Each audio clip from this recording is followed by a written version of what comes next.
शनैश्चर अष्टोत्तरशतनामावलिः। ॐ शनैश्चराय नमः। ॐ शान्ताय नमः। ॐ सर्वाभीष्टप्रदायिने नमः। ॐ शरण्याय नमः। ॐ वरेण्याय नमः। ॐ सर्वेशाय नमः। ॐ सौम्याय नमः। ॐ सुरवन्द्याय नमः। ॐ सुरलोकविहारिणे नमः। ॐ सुखासनोपविष्टाय नमः। ॐ सुन्दराय नमः। ॐ घनाय नमः। ॐ घनरूपाय नमः। ॐ घनाभरणधारिणे नमः। ॐ घनसारविलेपनाय नमः। ॐ खद्योताय नमः। ॐ मन्दाय नमः। ॐ मन्दचेष्टाय नमः। ॐ महनीयगुणात्मने नमः। ॐ मर्त्यपावनपादाय नमः। ॐ महेशाय नमः। ॐ छायापुत्राय नमः। ॐ शर्वाय नमः। ॐ शततूणीरधारिणे नमः। ॐ चरस्थिरस्वभावाय नमः। ॐ चञ्चलाय नमः। ॐ नीलवर्णाय नमः। ॐ नित्याय नमः। ॐ नीलाञ्जननिभाय नमः। ॐ नीलाम्बरविभूषाय नमः। ॐ निश्चलाय नमः। ॐ वेद्याय नमः। ॐ विधिरूपाय नमः। ॐ विरोधाधारभूमये नमः। ॐ भेदास्पदस्वभावाय नमः। ॐ वज्रदेहाय नमः। ॐ वैराग्यदाय नमः। ॐ वीराय नमः। ॐ वीतरोगभयाय नमः। ॐ विपत्परम्बरेशाय नमः। ॐ विश्ववन्द्याय नमः। ॐ गृध्रवाहनाय नमः। ॐ गूढाय नमः। ॐ कूर्माङ्गाय नमः। ॐ कुरूपिणे नमः। ॐ कुत्सिताय नमः। ॐ गुणाढ्याय नमः। ॐ गोचराय नमः। ॐ अविद्यामूलनाशनाय नमः। ॐ विद्यास्वरूपिणे नमः। ॐ आयुष्यकारणाय नमः। ॐ आबद्धुध्रे नमः। ॐ विष्णुभक्ताय नमः। ॐ वशिन्हे नमः। ॐ विविधागमवेदिने नमः। ॐ विधिस्तुत्याय नमः। ॐ वन्द्याय नमः। ॐ विरूपाक्षाय नमः।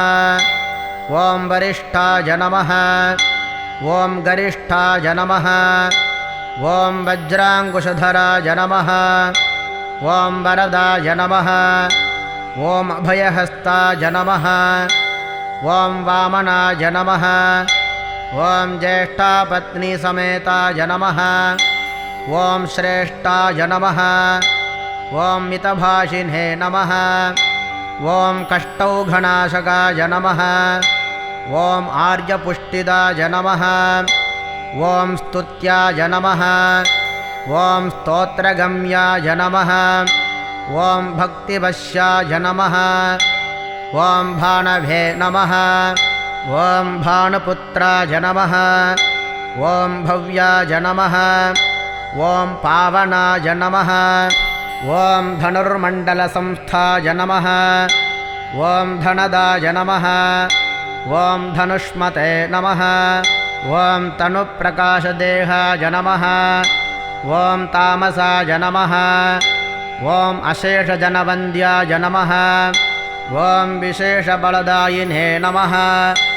ॐ वशीकृतजनेशाय नमः। ॐ पशूनां पतये नमः। ॐ खेचराय नमः। ॐ खगेशाय नमः। ॐ घननीलाम्बराय नमः। ॐ काठिन्यमनसाय नमः।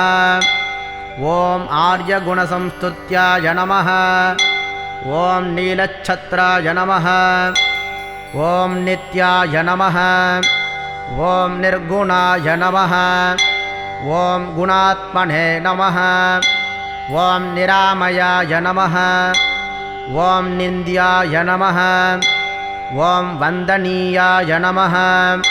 ॐ धीराय नमः ॐ दिव्यदेहाय नमः ॐ दीनार्तिहरणाय नमः ॐ दैन्यनाशकराय नमः ॐ आर्यजनगण्याय नमः ॐ क्रूराय नमः ॐ क्रूरज्येष्ठाय नमः ॐ कामक्रोधकराय नमः ॐ कलत्रपुत्रशत्रुत्वकारणाय नमः ॐ परिपोषितभक्ताय नमः ॐ परभीतिहराय नमः ॐ भक्तसङ्घमनोभीष्टफलदाय नमः ॐ श्रीशनैश्चराय नमः इति शनैश्चर अष्टोत्तरशतनामावलिः सम्पूर्णम्।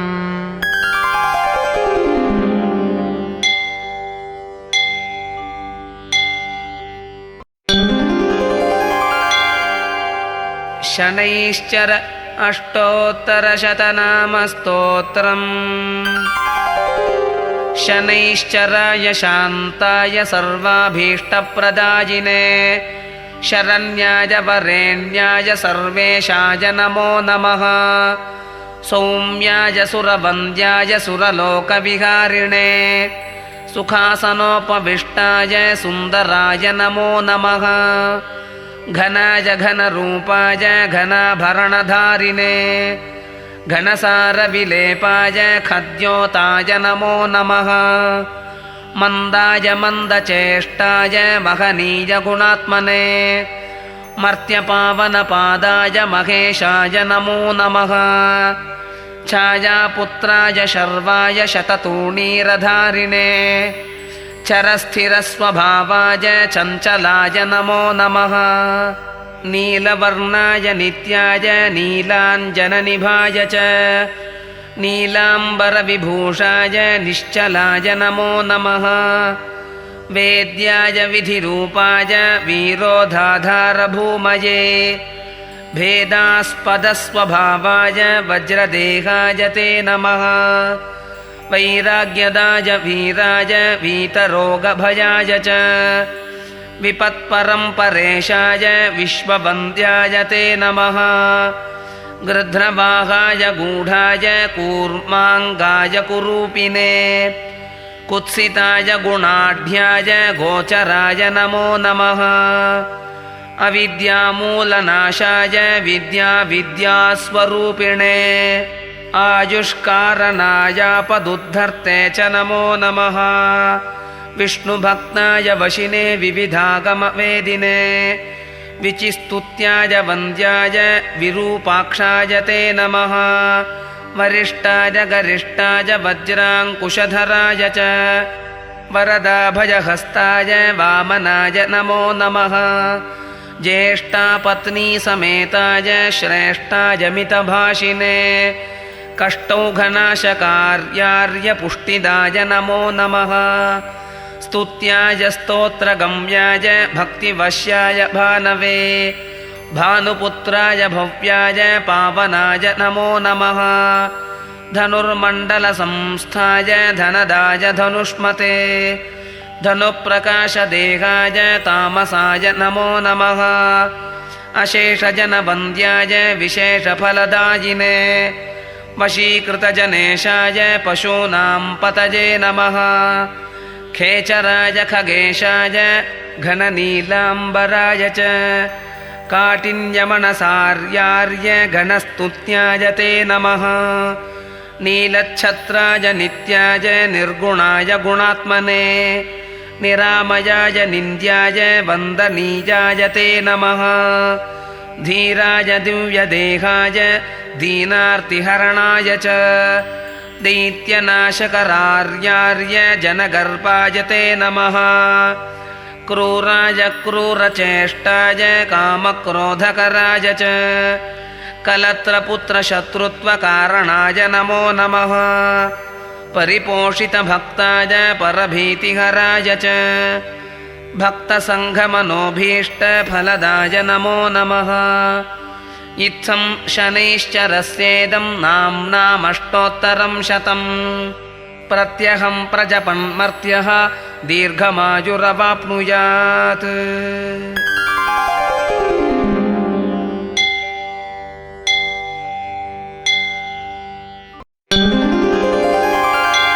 श्रीशनैश्चर अष्टोत्तरशतनामावलिः। ॐ शनैश्चराय नमः। ॐ शान्ताय नमः। ॐ सर्वाभीष्टप्रदायिने नमः। ॐ शरण्याय नमः। ॐ वरेण्याय नमः। ॐ सर्वेशाय नमः।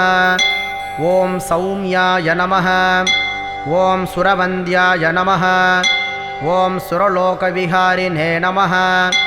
ॐ सुखासनोपविष्टाय नमः। ॐ सुन्दराय नमः। ॐ घनाय नमः। ॐ घनरूपाय नमः।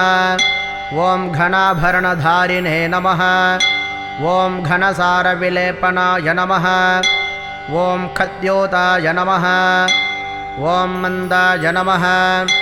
ॐ मन्दचेष्टाय नमः। ॐ महनीयगुणात्मने नमः। ॐ मर्त्यपावनपादाय नमः। ॐ महेशाय नमः। ॐ छायापुत्राय नमः। ॐ शर्वाय नमः। ॐ शततूणीरधारिणे नमः। ॐ चरस्थिरस्वभावाय नमः। ॐ चञ्चलाय नमः। ॐ नीलवर्णाय नमः। ॐ नित्याय नमः। ॐ नीलाञ्जननिभाय नमः। ॐ नीलाम्बरविभूषाय नमः। ॐ निश्चलाय नमः। ॐ वेद्याय नमः। ॐ विधिरूपाय नमः। ॐ विरोधाधारभूमये नमः। ॐ भेदास्पदस्वभावाय नमः। ॐ वज्रदेहाय नमः। ॐ वैराग्यदाय नमः। ॐ वीराय नमः। ॐ वीतरोगभयाय नमः। ॐ विपत्परम्बरेशाय नमः। ॐ विश्ववन्द्याय नमः। ॐ गृध्रवाहनाय नमः। ॐ गूढाय नमः। ॐ कूर्माङ्गाय नमः। ॐ कुरूपिणे नमः। ॐ कुत्सिताय नमः। ॐ गुणाढ्याय नमः। ॐ गोचराय नमः। ॐ अविद्यामूलनाशनाय नमः। ॐ विद्यास्वरूपिणे नमः। ॐ आयुष्यकारणाय नमः। ॐ आबद्धुध्रे नमः। ॐ विष्णुभक्ताय नमः। ॐ वशिन्हे नमः। ॐ विविधागमवेदिने नमः।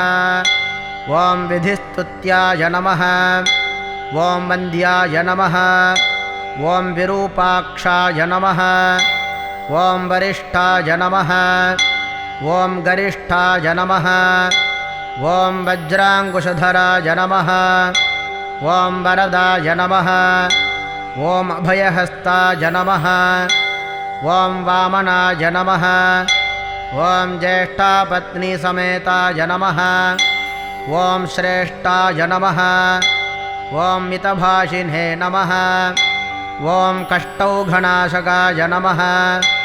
ॐ आर्यपुष्टिदाय नमः। ॐ स्तुत्याय नमः। ॐ स्तोत्रगम्याय नमः। ॐ भक्तिवश्याय नमः। ॐ भाणवे नमः। ॐ भानुपुत्राय नमः। ॐ भव्याय नमः। ॐ पावनाय नमः। ॐ धनुर्मण्डलसंस्थाय नमः। ॐ धनदाय नमः।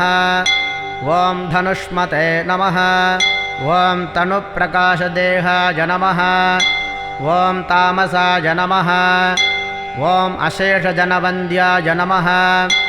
ॐ विशेषबलदायिने नमः। ॐ वशीकृतजनेशाय नमः। ॐ पशूनां पतये नमः। ॐ खेचराय नमः। ॐ खगेशाय नमः। ॐ घननीलाम्बराय नमः। ॐ काठिन्यमनसाय नमः। ॐ आर्यगुणसंस्तुत्याय नमः। ॐ नीलच्छत्राय नमः। ॐ नित्याय नमः। ॐ निर्गुणाय नमः। ॐ गुणात्मने नमः। ॐ निरामयाय नमः। ॐ निन्द्याय नमः। ॐ वन्दनीयाय नमः। ॐ धीराय नमः ॐ दिव्यदेहाय नमः ॐ दीनार्तिहरणाय नमः ॐ दैन्यनाशकराय नमः ॐ आर्यजनगण्याय नमः ॐ क्रूराय नमः ॐ क्रूरज्येष्ठाय नमः ॐ कामक्रोधकराय नमः ॐ कलत्रपुत्रशत्रुत्वकारणाय नमः ॐ परिपोषितभक्ताय नमः ॐ परभीतिहराय नमः ॐ भक्तसङ्घमनोभीष्टफलदाय नमः ॐ श्रीशनैश्चराय नमः इति शनैश्चर अष्टोत्तरशतनामावलिः सम्पूर्णम्।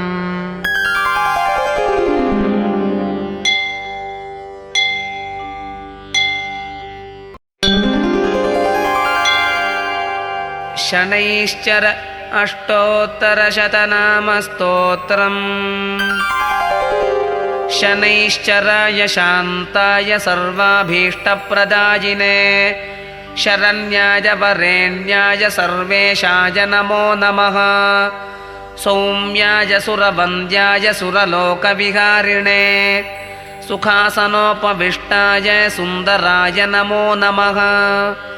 घनाय घनरूपाय घनाभरणधारिणे घनसारविलेपाय खद्योताय नमो नमः।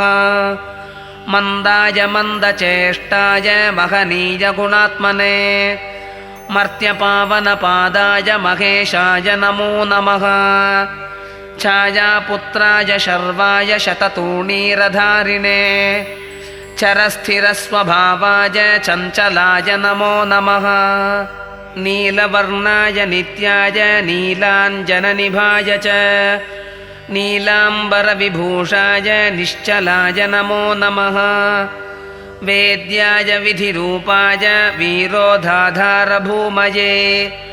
भेदास्पदस्वभावाय वज्रदेहाय ते नमः। वैराग्यदाय वीराय वीतरोगभयाय च विपत्परम्परेशाय विश्ववन्द्याय ते नमः। गृध्रवाहाय गूढाय कूर्माङ्गाय कुरूपिणे कुत्सिताय गुणाढ्याय गोचराय नमो नमः।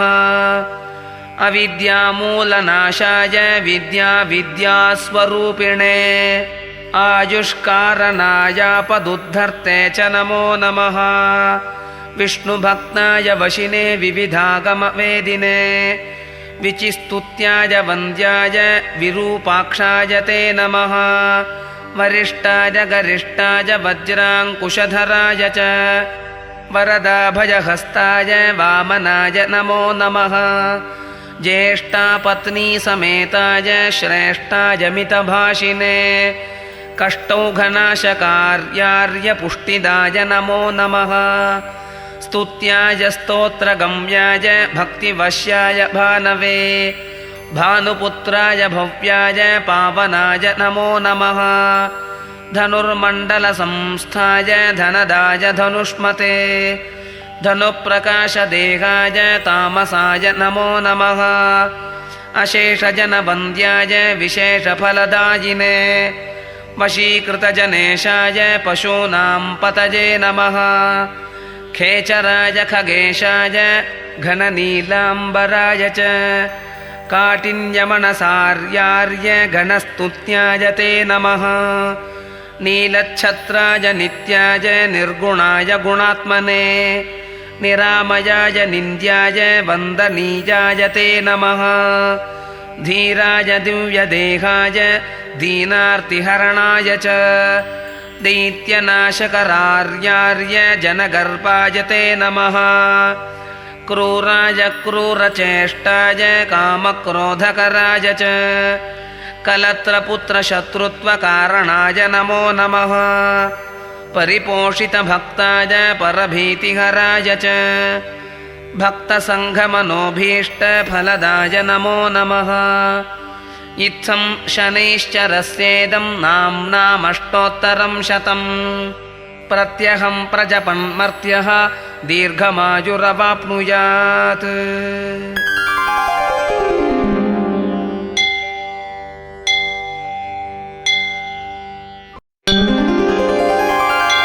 श्रीशनैश्चर अष्टोत्तरशतनामावलिः। ॐ शनैश्चराय नमः। ॐ शान्ताय नमः। ॐ सर्वाभीष्टप्रदायिने नमः। ॐ शरण्याय नमः। ॐ वरेण्याय नमः। ॐ सर्वेशाय नमः। ॐ सौम्याय नमः। ॐ सुरवन्द्याय नमः। ॐ सुरलोकविहारिणे नमः। ॐ सुखासनोपविष्टाय नमः। ॐ सुन्दराय नमः। ॐ घनाय नमः। ॐ घनरूपाय नमः। ॐ घनाभरणधारिणे नमः। ॐ घनसारविलेपनाय नमः। ॐ खद्योताय नमः। ॐ मन्दाय नमः। ॐ मन्दचेष्टाय नमः। ॐ महनीयगुणात्मने नमः। ॐ मर्त्यपावनपादाय नमः। ॐ महेशाय नमः। ॐ छायापुत्राय नमः। ॐ शर्वाय नमः। ॐ शततूणीरधारिणे नमः। ॐ चरस्थिरस्वभावाय नमः। ॐ चञ्चलाय नमः। ॐ नीलवर्णाय नमः। ॐ नित्याय नमः। ॐ नीलाञ्जननिभाय नमः। ॐ नीलाम्बरविभूषाय नमः। ॐ निश्चलाय नमः।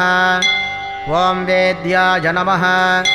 ॐ विधिरूपाय नमः। ॐ विरोधाधारभूमये नमः।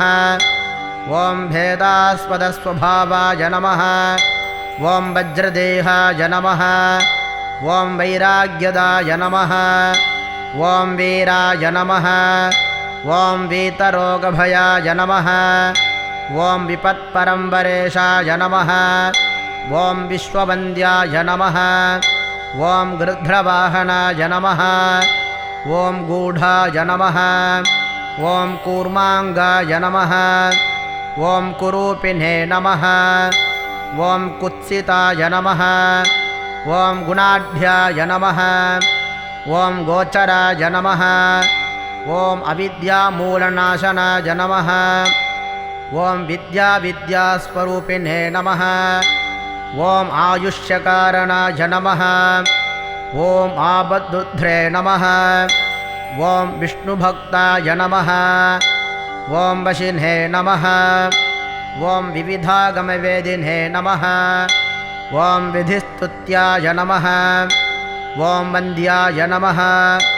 ॐ विरूपाक्षाय नमः। ॐ वरिष्ठाय नमः। ॐ गरिष्ठाय नमः। ॐ वज्राङ्कुशधराय नमः। ॐ वरदाय नमः। ॐ अभयहस्ताय नमः। ॐ वामनाय नमः। ॐ ज्येष्ठापत्नीसमेताय नमः। ॐ श्रेष्ठाय नमः। ॐ मितभाषिणे नमः। ॐ कष्टौघनाशकाय नमः। ॐ आर्यपुष्टिदाय नमः। ॐ स्तुत्याय नमः। ॐ स्तोत्रगम्याय नमः। ॐ भक्तिवश्याय नमः। ॐ भानवे नमः।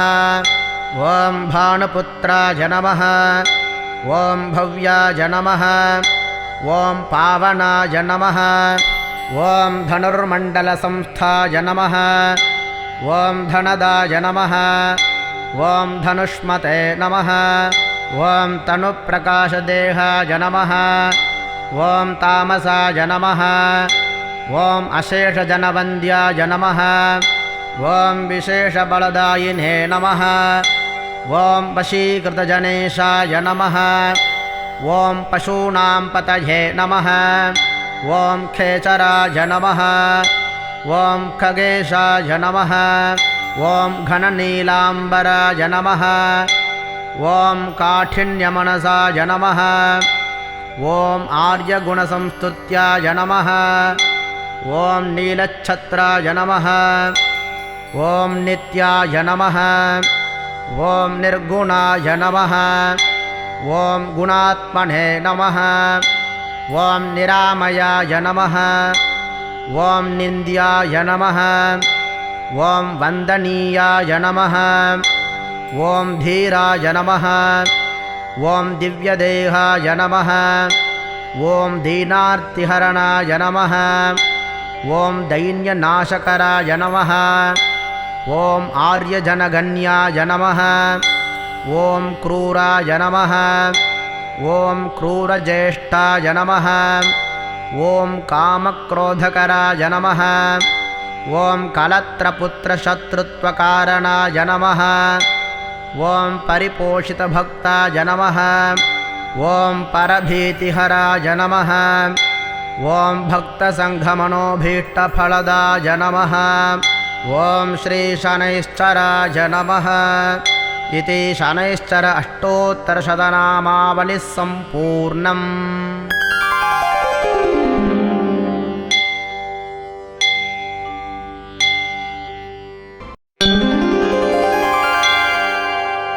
शनैश्चर अष्टोत्तरशतनामस्तोत्रम्।